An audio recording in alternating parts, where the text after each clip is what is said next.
Assalamualaikum warahmatullahi wabarakatuh. Saya Alvida Dalova dengan NIM 2410802101002 akan menjelaskan tentang himpunan.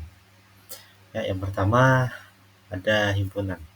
Topik utama kita pada hari ini adalah pengertian himpunan, penyajian himpunan, lalu himpunan dalam konsep ekonomi, penerapan himpunan dalam konsep ekonomi, dan contoh himpunan dalam konsep ekonomi, lalu terakhir ada kesimpulan. Yang kedua, saya ingin menjelaskan tentang beberapa quotes atau kata-kata motivasi dari pakar matematika yakni Henry Poincaré. Di mana dia mengatakan matematika adalah seni memberikan nama yang sama pada hal yang berbeda. Oke, kita lanjut saja pada pengertian yang pertama. Apa sih himpunan itu? Pertama, himpunan itu saya itu mengelompokkan menjadi 4 pengertian. Yang pertama, himpunan adalah suatu kumpulan atau gugusan dari sejumlah objek. Jadi seperti misalkan dalam suatu lingkungan seperti lingkungan sekolah itu terdapat kelas, dan kelas itu merupakan suatu himpunan. Jadi seperti itu. Dan beberapa himpunan kelas itu dan beberapa kelas itu termasuk juga himpunan. Jadi dalam satu sekolah itu terdiri dari beberapa himpunan, yaitu himpunan kelas. Kurang lebih seperti itu. Lalu objek yang mengisi himpunan disebut anggota, elemen, atau unsur. Seperti itu.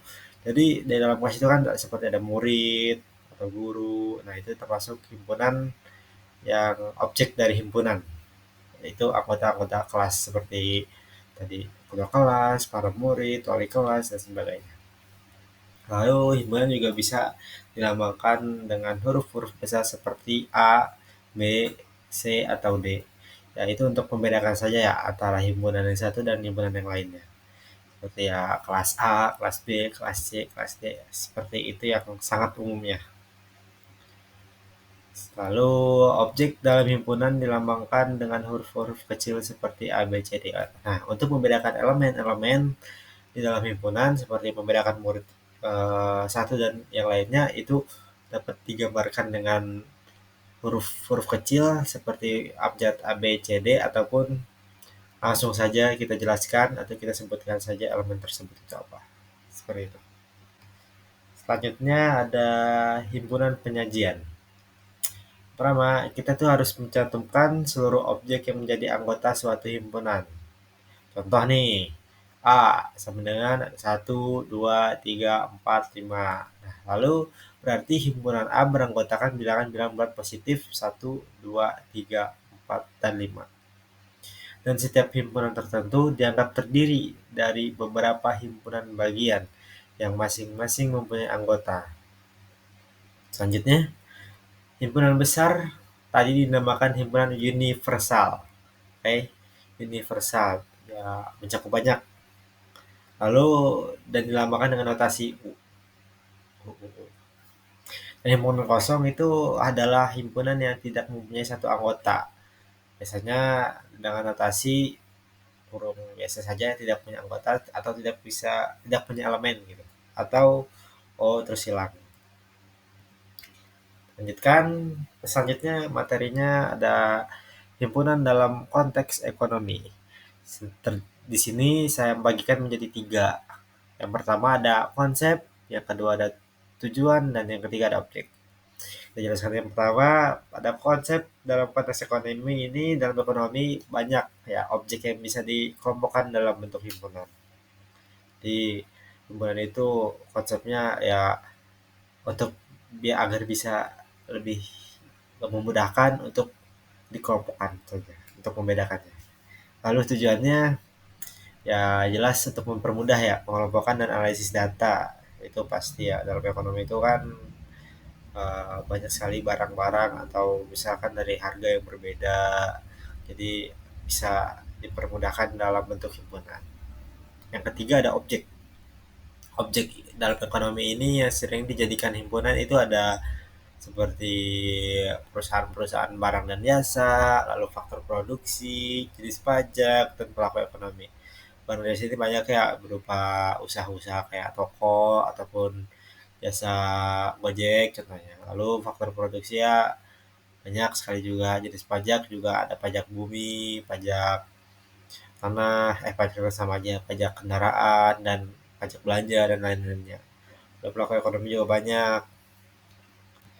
Selanjutnya ada contoh himpunan ekonomi. Yang pertama itu barang konsumsi yang terdiri dari beras, gula, minyak, dan instan. Yang ketiga ada faktor produksi, tentu terdiri dari tanah, tenaga kerja, modal, kewirausahaan. Dan yang ketiga ada jenis pajak. Yang pertama itu pajak penghasilan, pajak pertambahan nilai, pajak bumi, dan bangunan. Dan yang terakhir ada sektor ekonomi, yaitu pertanian, industri, jasa. Seperti yang penerapan tadi, dan ini contoh langsungnya, contoh elemennya ada, contoh impunannya ada. Lalu yang terakhir itu ada penerapan ya. Penerapan dalam himpunan dalam ekonominya. Yang pertama itu ada pengambilan keputusan. Ya itu untuk memudahkan pemerintah ya. Pemerintah untuk menentukan barang-barang yang subsidi berdasarkan himpunan barang pokok. Yang kedua itu ada analisis pasar. Perusahaan itu juga bisa mengelompokkan konsumen berdasarkan preferensi. Jadi nah, ada himpunan ini, jadi perusahaan ini gampang lah untuk nyari-nyari preferensi dari konsumen-konsumen yang lain. Yang ketiga itu ada statistik ekonomi. Ya, data itu bisa diklasifikasikan dalam tabel atau diagram Venn untuk analisis yang lebih jelas. Yang terakhir tuh contoh visualisasi ya, himpunan kebutuhan. Contohnya itu ya seperti himpunan kebutuhan pokok dan himpunan kebutuhan tambahan. Yang terakhir kesimpulan ya. Kesimpulannya itu yang pertama, himpunan adalah alat penting ya, alat penting jelas sekali dalam matematika yang membantu mengelompokkan objek berdasarkan karakteristik. Yang kedua, dalam ekonomi, konsep ini diterapkan untuk mempermudah mengelompokkan data dan membuat analisis lebih terarah. Yang terakhir, memahami himpunan juga berarti memahami cara berpikir sistematis dalam pengambilan keputusan ekonomi. Nah, mungkin segitu saja dari saya Alvin Delova. Mohon maaf apabila terdapat banyak kesalahan kata. Terima kasih.